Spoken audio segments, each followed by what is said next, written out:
Hello, my name is Ingrid Delmonte. I'm with the Danville, California stake of the Church of Jesus Christ of Latter-day Saints. Today, we're on video two of a four-part video series on how to get a better job. The first video was about effective resumes. Today's video is, I got my resume, now what am I going to do? So we are going to use the same manual that we used in the first video. So we're going to go to the church's website and download that manual. So let's go ahead. Okay, I'm here at Google website. I'm going to type in churchofjesuschrist.org. It pops right up. Going to hit that. And here is the church's website. Here's the search box. I'm going to click on that. I'm going to type in self-reliance services, find a better job, and press enter. Now, you don't have to be a church member to download this book. Anybody can download this book. And I'm going to click right there. Also, if you want a hard copy like what I have, you can go to the church store. I think it's $4. You can probably get it in a week. And so that's another option. But they have this download PDF version, which is what we're going to use today. So let's download it now. Okay.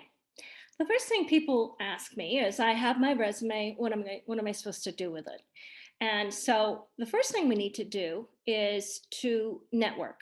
And what is that? So how people really get jobs. You will find work more quickly if you look in the most effective ways. Now, this video here, how jobs are really filled, is a great video too. You can go back to the church website, type that in, put video, and watch the video. But it's basically a career recruiter that places about 1,000 people a year. And she says, really, the way people get jobs is through networking. A lot of people think that, well, I don't need to network because I'll just go to advertisements and placement agencies. But really, how people get jobs, and what I've noticed, is through networking. 75% of the time, people found jobs via networking, 15% have used placement agencies, and 10% is through advertisements. So some people say, well, what is networking? What do I need to do? Well, on page 27 of the manual, it talks a little bit about networking. So networking is talking to everyone. Networking is the best way to find a job. Networking means talking to people who can help you find people and organizations that need your skills. Talk to everyone about looking for work. People will help you. Sometimes you need to network through many layers to find the person with the information you need. Networking through layers means asking people to give you the names of other people who may have information that could help you. You can network in person, over the phone, or by email. You can also use professional and social networking websites. That's like Facebook and Instagram and LinkedIn, which we'll talk about in a little bit. Well, then people say, well, okay, I get this networking idea, but what do I say? I get way too nervous. And that's true. A lot of people get nervous on the phone. So what the church has put together is a thing called Me in 30 Seconds. Networking with others works best if you know what to say. And Me in 30 Seconds is the best tool for contacting people or businesses. It helps people understand what job you're looking for and how they can help. It follows these 4 steps. Now, the Me in 30 Seconds is very similar to an elevator speech. Okay, so you give your name. Number 2, what job you're looking for. Number 3, why you're good at it. You might give a qualification or an example, like a power statement, which is what we talked about in the first video. And you can ask for specific help. You never ask for a job at this point. Some of the questions you could ask is, who would you recommend I talk with? Or what opportunities do you know of for someone like me? Or what do you know about this company or this industry I'm interested in? Or what businesses are in the area that are looking for my kind of business or the position I'm looking for? And who do you know who does what I do? And can I contact them for some help? So what I tell people is to make out an index card and write your Me in 30 Seconds on that index card. Take it with you or put it on the mirror and read it and memorize it. Once you've memorized it, take it to your wife, your husband, your mom, your dad, your friends, your girlfriend, your boyfriend, whoever, and have them memorize your me in 30 seconds. Let me tell you a quick story. My daughter, Megan, lives in Utah. Her husband was looking for a job. I helped him with the resume and talked to him about how to network, and then we developed a me in 30 seconds. Well, at the same time, I talked to my daughter and I said, you need to understand and memorize your husband's me in 30 seconds. So she said, okay, I will. A couple of days later, she went out to the mailbox and she was talking to the neighbor. And the neighbor said, well, what does your husband do? And so she told the neighbor her husband's me in 30 seconds. And lo and behold, the guy said, hey, my company is looking for that kind of guy that your husband is. And today he is now working with the neighbor at this company. So it does work. The second thing, the next thing we're going to take a look at is the appendix of this manual. And it has treasures in this appendix that you wouldn't believe. So let's go there now.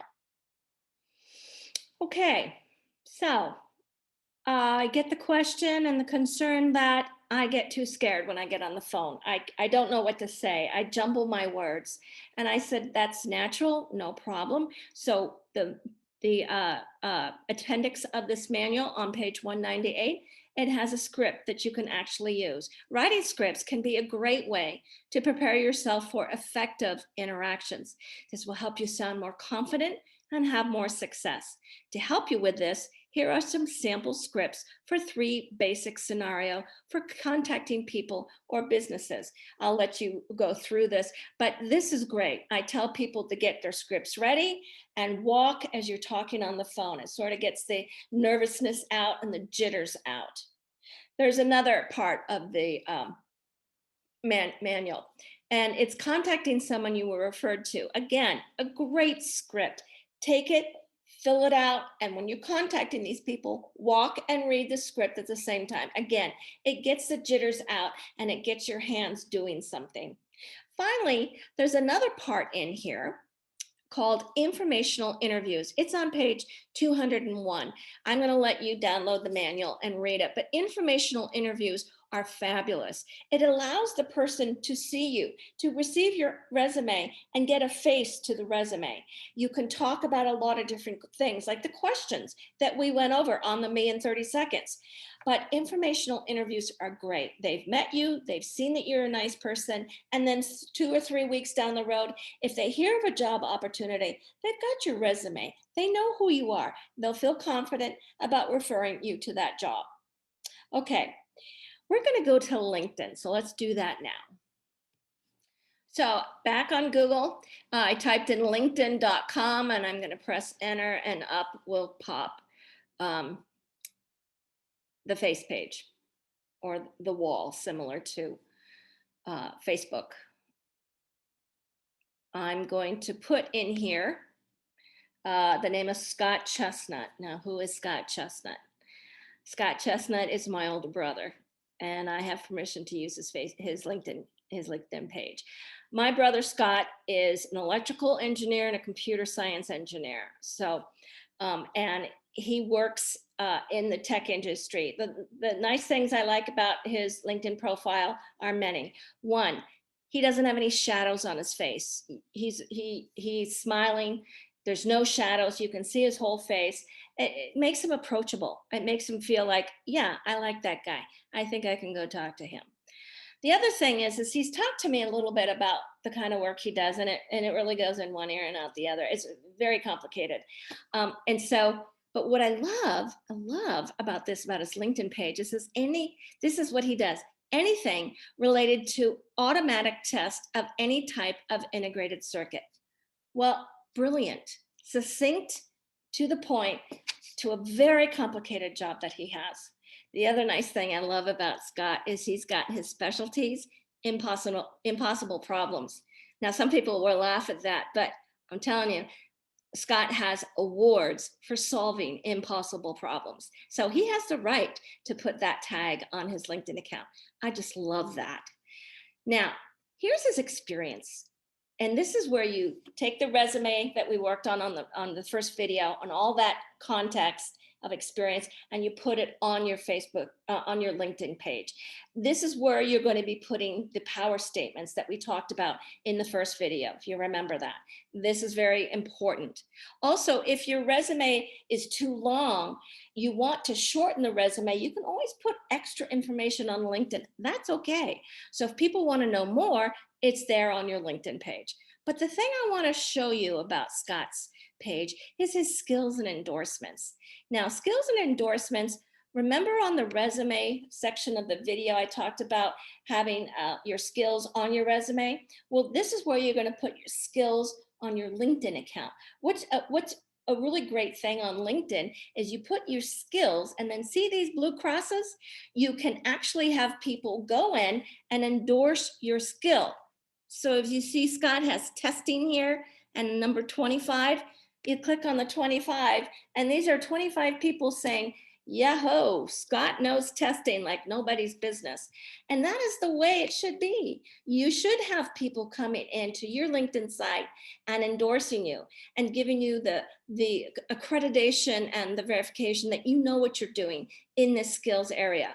On a side note, there are some skills that you'll put on here like Excel or Microsoft Word, and LinkedIn, you can actually take a test. LinkedIn will have you take a test. And if you pass the test, LinkedIn will give you a badge. And that tells the future employer, this guy, he knows Excel and he knows Word. He passed our test. Really powerful stuff.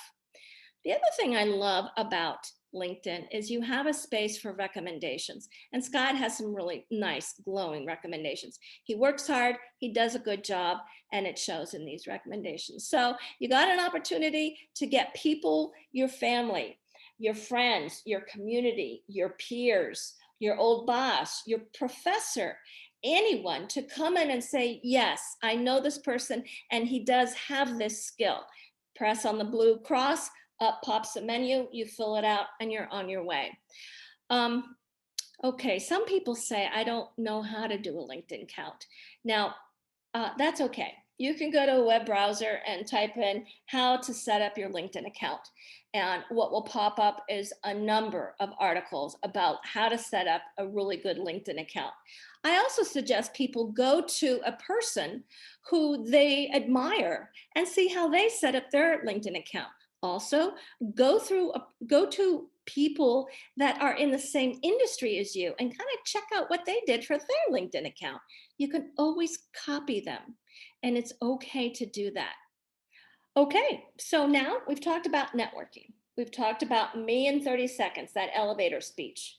We've talked about the importance of making sure your family, your friends, your spouse, your husband, your boyfriend, girlfriend has your me in 30 seconds understood and memorized.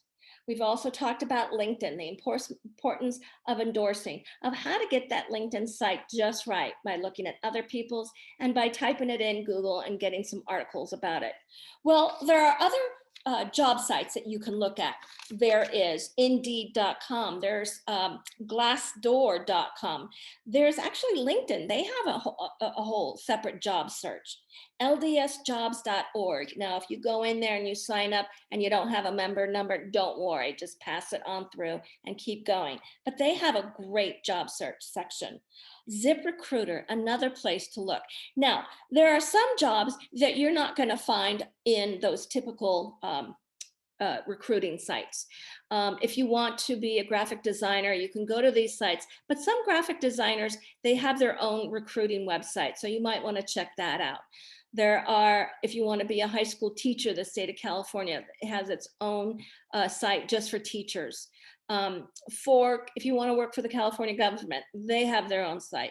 For the federal government, they have their own site. I had one lady come to me and wanted to be a diplomat. She wanted to start that process, sent her to the federal government website, and it taught her how to do it. So it's all there. It's all out there. Networking is where you're going to really get a lot of good ideas. Your me in 30 seconds, memorize that. Have your friends understand that you're looking for a job and what kind of a job. Get into those informational interviews, set up that LinkedIn account and get those endorsements going and recommendations too. And finally, you can look on these other job sites and you can post your resume for people to look at. It's not hard. You've got this. Good luck.